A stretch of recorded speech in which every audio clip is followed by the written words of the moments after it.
Martin has always struck me as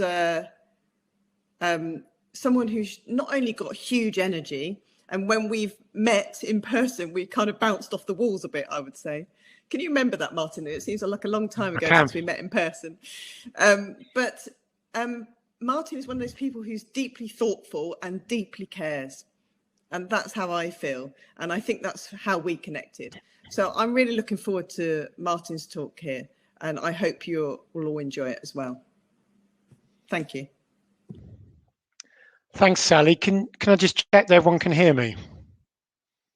Yes, we can. Excellent, and see me as well. That's such a kind introduction, and thank you for the invitation to be here. I'm delighted. So what I'd like to do is, and I think Sally's kind of given me explicit permission with the way in which she just opened up and made those introductory comments. So what I'm going to do is speak a little bit about the context that I've found myself in with the pandemic. I wasn't going to say much about that, but I think it's right in terms of some of that importance of leaders showing vulnerability and some of the struggles that we've been through. So I'm going to spend a bit more time on that, if it's okay. And then, as highlighted, I'm just going to spend some time sharing some thoughts around what I'm calling the bungee analogy, and just explain what I mean by that within a context of, obviously, are we really talking about reset, reimagination, or are we actually into a recovery mode, and what's the difference? I'm going to spend quite a bit more time talking about the place of public services linked to volunteering assets and communities, and then linked with just how feasible and likely that is that we're going to see a change in the way that probably everyone on this call would like. So I hope that's okay. It's always difficult on these things to get any feedback, so I hope that will land relatively well. Paul, have I got you back now? It was a big thumbs up. So I know if you can dive in if I'm going offline, or if Sally, you want me to say something else. But let's give it a go. And if people want to chuck stuff into chat or ask me any questions afterwards, if the agenda allows, I'm more than happy to. So I'll plow on. So just a bit more then about the context. Because of my role for a number of years, almost 20 now, I've been privileged to be a chief executive and senior director in public services and local authorities. Sadly, I've been in the wrong place at the wrong time on some of the nastiest emergency incidents that this country has seen. And without going too much detail, but having been in London, you can kind of imagine that, unfortunately, I was in the heart of some really nasty terrorist incidents with significant loss of life and everything that goes with that absolute tragedy and turmoil. But one of the things I learned from all of that is that this country, without any doubt at all, whilst we've got weaknesses and fragilities, when it comes to the blue lights and the immediate emergency response to an incident, we are better than anywhere else I've seen. In fact, some of our experts under those circumstances go around the world volunteering to deliver that expertise in far-flung places that haven't got the resources that we have. But the reason for starting there is I knew when I got a call, when it was back in February 2020, when some of the numbers were really getting in the worrying area around the global pandemic that was emerging, I said right at the beginning that two things would happen, and unfortunately I've been proved right. Number one is it would be like nothing that I'd ever seen before, or anybody else that had been in emergency response had seen before. And that was because it was both going to be clearly acute and chronic at the same time. In other words, we were going to be dealing with some really significant here and now challenges, and sadly that's been the case. But actually it would be chronic as well. It would be enduring and long-lasting, and it would not be, as previous emergency incidents, however horrendous and loss of life that was involved, what you would see and what we've seen in the past, and I've seen with my own personal leadership, seen a full stop emergency incident dealt with, immediately move into what we in local government and communities would call recovery. And that was literally a punctuation point, and then we move on. And sometimes that would be days, weeks, but very rarely longer than that. Here we were with the beginning of the pandemic, me being very clear to colleagues that we needed to understand this was going to be a marathon, enduring, and we will be bouncing in and out of acute response, emergency ongoing response, and also that enduring recovery. And sadly, I've been proved right.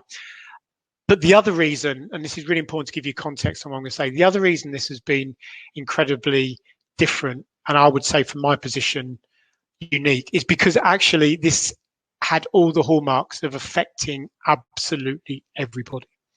This wasn't one of those situations where even when national infrastructure goes down, there are those that aren't affected on a personal level, on a professional level, on a family level, on a health level, on an organizational level, on a country and global level, on a finance level, political level, geographical level. Everything was going to be impacted and arguably never the same again. And sadly, I've been proved roughly right on that as well. But even worse than I first anticipated, what this pandemic has done as it's endured is actually it's impacted everybody, but it's impacted, as we would have imagined, those that are already struggling the most. And the fact that people could say that the disease would not be discriminatory, it will affect everyone, that was never going to be the case. We knew that. And actually, it's gone down inequality lines. The impact of transmission, and even going to the success of the vaccination program now, we've seen significant inequalities that again are enduring around take up of vaccination. So I don't want to be negative about this. I'm just laying a context that I've been Gold Command right from day one for both Coventry and also the whole of the West Midlands on responding to this challenging set of circumstances. I've been in this position before, but nothing like this. So I want to lay that as a context before I talk about some other issues and talk really honestly then, which I wasn't going to do, about my own coping strategies in that. And because I've never faced anything like that, the idea that any of my coping strategies as a colleague that needed to be seen to lead in this would work was folly. I clearly needed something else, and I've had to call upon all of my deepest mental resilience reserves and all the amazing people around me, my family and my friends. And yes, I've had to run a lot more to actually have my own ability just to get out, get away from it all, and just to run is my space, my time, just to try and recharge the batteries. But in the spirit of vulnerability and something that local authority chief execs for some reason never feel comfortable to do, let me share the vulnerability with you that through that time I've oscillated. Because of where maybe the pandemic is, the response that we've had in Coventry and the region, the numbers were going in the right direction, political alignment was good, we were seeing amazing volunteering efforts, and I'll come back to that in detail later. At times I thought I could move mountains. Some ridiculous notion of some Herculean effort that I could single-handedly keep the city going, help the region keep going, and do all the things that I would be expected to do. And then almost in the same day, probably the same hour, feeling like I can't do it anymore. I simply cannot carry on making decisions, making judgments, rallying people when I'm personally feeling at a low ebb. I'm worried about, selfishly, my own health, the health of my two daughters, my wife, people around me. I'm worried about workforce. I'm worried that I haven't seen my dad for months and months and months, and he's in his 80s, and I can't possibly do this any longer. And actually a profound set of thoughts about why me, and what am I doing this job for anyway, and should I not be doing something else? Should I stop being this well-paid chief exec of a massive local authority, as much as I've loved that in the past, and think, can I not be better doing something else? Should I not go and create my skills somewhere else in a volunteering role, or some other way of inspiring other bits of our communities rather than the job that I was doing? Because at times, banging my head against a brick wall with government, where I knew things that they were proposing on policy were not going to work in our places, and it was going to make it work worse for those people, not work for those people that I care about the most. And I'm just sharing that because it oscillated, not over a long period of time. It was sometimes I felt that was absolutely doable and then completely impossible for me to achieve anything, and I wasn't worthy and I couldn't carry on leading. Now, to talk about that and to say to people, including the most senior colleagues that I work with politically, is unusual, but it helped me to say that there is no right answer. We are fallible, we're vulnerable, and this is the whole point.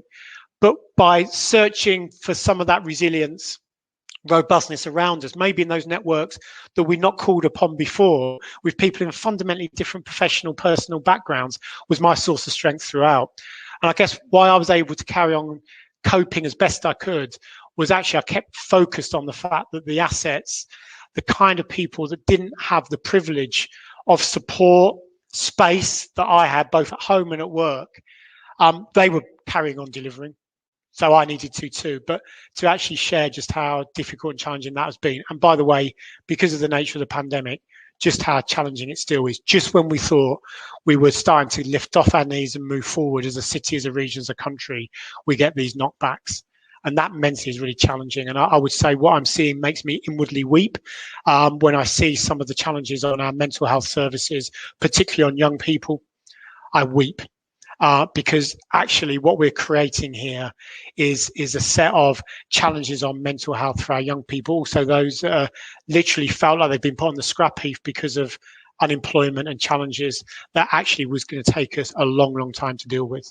But we've got to do it in an open way. We've got to resource it properly. And we've got to speak much more openly. So I went on much longer than I was going to about that, but it sets the context, I hope, for what we need to understand how unique and different this is.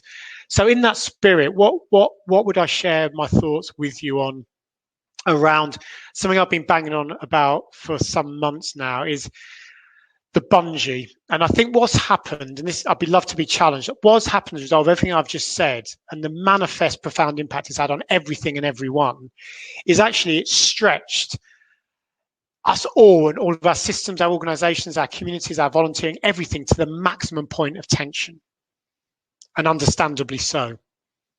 Now that has got big consequences, and I've already shared some of those with you, and you'll have your own. But also, let's also say in a positive, opportunistic way, it's also provided, and that tension, unbelievable human spirit, that unbelievable reconnection with things now. I keep saying to people, the little park, the little shop that closed but is now a community asset that's been reopened. Your neighbours who actually now have all become again our heroes and our connectors, and our ability to actually know that we can remind ourselves the most visceral and powerful thing is human connection, togetherness and self-support. So in that tension has been some tough, horrendous stuff, but there's also been those amazing opportunities of us doing things that we never thought possible. So here's the point. Why do I think recovery, and it's not pedantic, is not the point? It must be a reset and a reimagination is the following.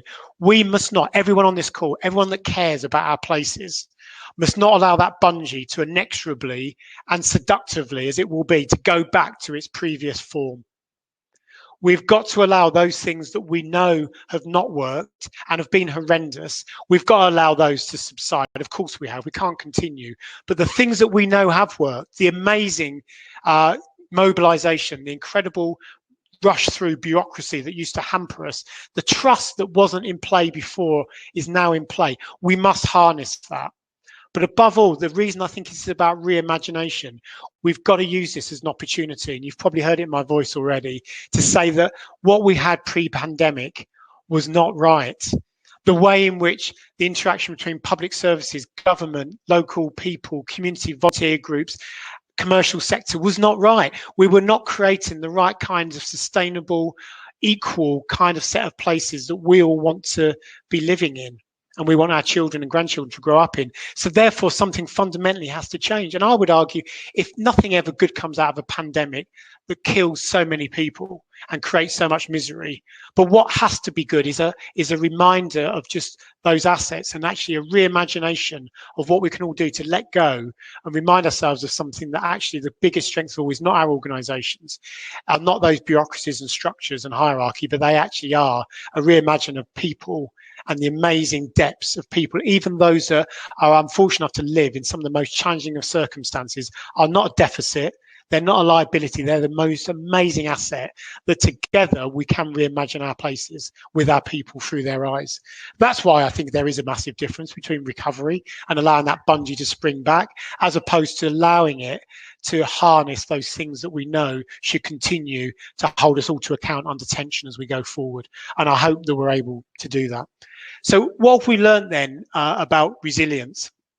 Perhaps what everyone on this call, I'm always humbled, those that lead so much through volunteering, mentoring, advocacy, community mobilisation. I'm always in awe, genuinely I am. But what have you learned, what have I learned from my viewpoint, is that we shouldn't have been surprised about just how resilient our communities and our individuals are. And as I say, particularly those, I would argue, who have not got the natural asset base and access to privilege that a number of others do. So maybe I wasn't surprised by the outpouring of support and the robustness and resilience. Coventry certainly, and our region, is known for that bounce back ability and that sense of resilience. But the other thing that we've learned as well, and Paul and others already said this, and Sally too, this has affected even those that have shown massive resilience throughout in fundamentally different ways. And I've been honest about it's affected me individually, often through a very quick period of time. So we've learned also that we should never take that resilience for granted. And with that resilience comes significant impact, and there is a cost always. And there's an opportunity cost to that. So I think we've learned it's there. We've learned that it's very special. We've also learned that it is never something to be taken for granted, and it has been stretched to its absolute maximum. So in all of that then, what do I think is the reimagined role of public statutory bodies, including my own as a large metropolitan local authority? And I've spoken to Sally about this on the occasions we've met in person or virtually. And by the way, this has not been a Reeves coming to pick up something trendy that's on the bandwagon. I've been pretty consistent about this in my entire public service career. There is absolutely no doubt that the power of place shaping and place making, with the enabling power, which is undisputed, of a local authority and other public agencies, but I would say particularly local authorities, to enable the preconditions for communities to be able to lift up and deliver so much for themselves and with themselves, because that's the only thing that matters. That is an undisputed, very powerful role of local authorities, and we should never run away from it. But here's the point. The trick of leadership, both at political and professional level for local authorities, for the state at all levels, health and other police and public probation bodies, is to know at what point we get out of that space and we allow the perpetuation and the growth of independent, community-driven activity, because that is the best way of not just enduring and sustaining the right kind of change for people, but it's actually the only way that ever change happens in an enduring way. I genuinely have always believed that. So the trick here is with communities, with our volunteering efforts, how do we mobilize that in a way where we don't run away from our responsibilities and surrogate them, but we make sure that we build a very different type of trust bond. And this comes from being innovative about saying that we will pump prime.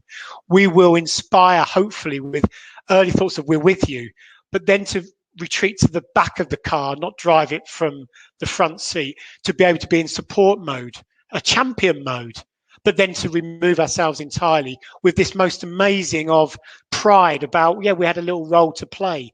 The danger is when statutory bodies continue with this kind of dead hand, really, of municipalism and paternalism, to continue to be there, because actually it's not good for volunteering, for community effort, for asset-based approaches. There needs to be an independence. And at the same time, a psychological contract is to make sure that we're honest about duplication in our places, honest about an overburdening of myriad and plethora of organisations that mean well, but they're all doing roughly the same thing in our places. How do you have an honest conversation about soft federations and the ability to bring people together? And Sally's always talked to me about some of the systems in play to make that more effective. I think if we're going to trust each other going forward in this contested space in the past, then we've got to turn around and say, but actually, it's not good enough what I'm seeing here. The outcomes aren't strong enough. If there's failure in community and delivery and voluntary sector, then we've got to understand how that sector deals with its own frailties and fragilities in the same way the public sector will have to. We shouldn't dive in. That's disrespectful. It's not the way in which you create independent long-term asset bases. And so I think that is a really important shift that I would like us all to think about, both from the public sector perspective, because I've got a role to play, but also from your perspective in terms of how that particular gap could be filled.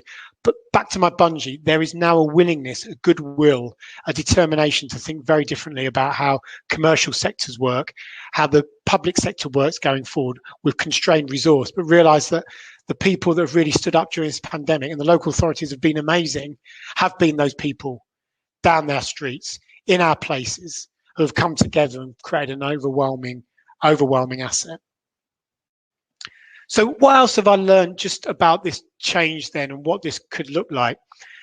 One of the most bizarre things as well that I never thought I would say, and I would love to know whether people feel that this is not in the right space and you're not seeing it. But let me put it out there. I never thought, as somebody that was at the highest level of urgency and acute pressure, that I would find myself on calls with our statutory leaders, but also our voluntary community sector across our region and our city, and say, there is now too much resource being offered. I never thought I could possibly imagine me uttering those words. But let me explain what I meant. We've got very, and everyone on this call will probably know, very clear set of mutual aid arrangements, particularly under an emergency. Then what happens amongst public bodies in particular, this happens particularly with local government, police, fire, and the health system, you do what I call mutual aid plus. So actually you invoke that mutual aid, make sure it's in the right place, and that's absolutely with the army and everything else. And that was happening, and it happened very early with personal protective equipment, Operation Shield, getting medicine, food to the most vulnerable across our cities and our regions. But then this is what happened. At the same time, this incredible, and you know it because you live it, this outpouring of individuals, groups that I was aware of, Feed Coventry, amazing community development groups that knew the place, faith groups, non-faith groups, individual virtual digital groups that were the most amazingly networked groups who just saying, Martin, what do you need us to do? And do you know what I got to? A problem where I had too many Range Rovers, too many drivers, too many people wanting to go and help us with delivery. It then became, paradoxically, a bigger challenge, perversely, to be able to manage that resource base and manage the disappointment and frustration of me saying, oh, so thank you so much. At the moment, not only are we fine, we're oversupplying with the demand that we've got. So it made me then think about our communication, about how we use that amazing discretionary effort in other ways, because I knew the time would come when we would need that very effort. So don't jettison it, but be honest about the fact that we're falling over each other. Literally, the depots which needed to be socially distanced to protect the volunteers, my own colleagues, police, were then so busy with people wanting to help. They weren't even on our list, and they were rocking up and going, I'm here.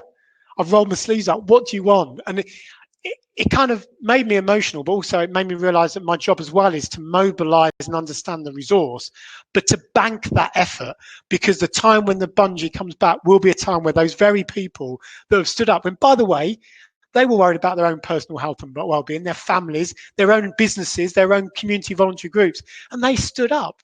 And I haven't got all the answers there, but I just wanted to share what a bizarre situation. And I'm sure this happened elsewhere. It's not just a Cov West Midlands thing. They had an overabundance.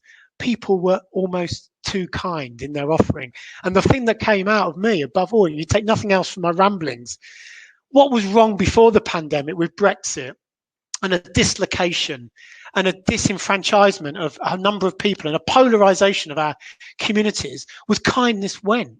And if nothing else through this pandemic, I've seen kindness outpouring in areas of people that are strangers to each other.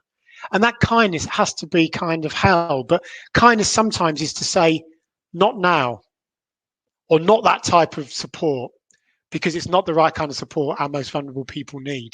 But we're not saying no, not forever. We're saying not now. And that honesty of communications is something that I'd love you to challenge me on and think about from your perspective. I have no idea how long I've spoken for, but I'm just going to bang on for a few more minutes until someone chucks me off.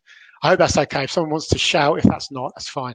So if I've told you a bit about me, the pandemic, well, I think a reimagination is much more important than a recovery per se, about the fact that I've seen resilience amazingly, but fractured and fragile for obvious reasons. But I've also seen an overabundance, bizarrely, and a need to manage and corral in the most amazingly effective way that kind of outpouring of support and kindness. Let me just think about how likely and feasible it is that all of us on this call, when we speak in a year's time, are going to see a very, very different emergence of how we make places livable, fairer, more equal, prosperous for everybody, not just those that have always gained in the past.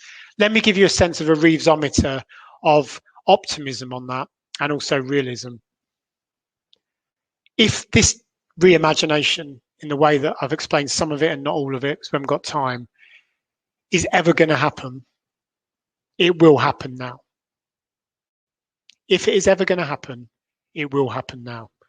And as somebody who cares deeply about this, I have to, for my own personal professional perspective, I have to believe it will happen this time, because it's too demoralizing to imagine that a recovery back to where we were, with unfairness at the heart, with a hierarchical organizational domination, where the answers to problems are defaulted in our places by big organizations, big chiefs, big professionals, people with big brains will sort this, was never the answer.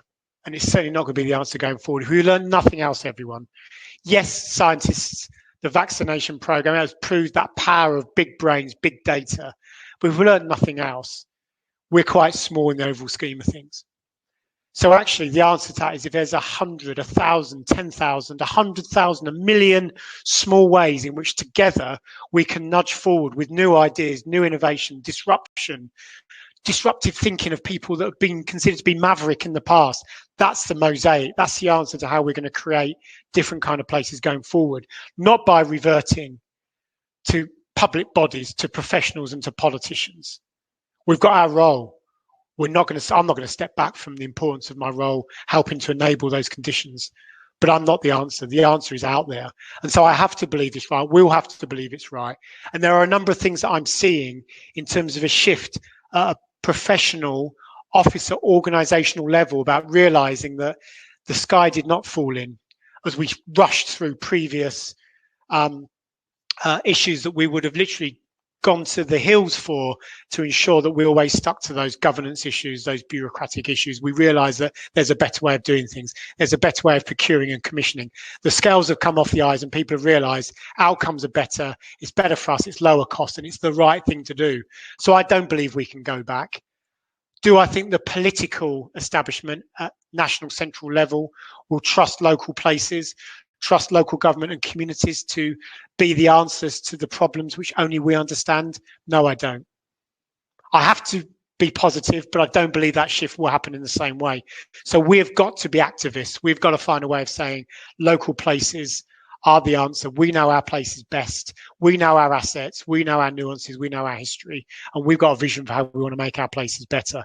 That has to be about activism. And yes, it is quite revolutionary because our entire system is based on a central command and control, and we know best.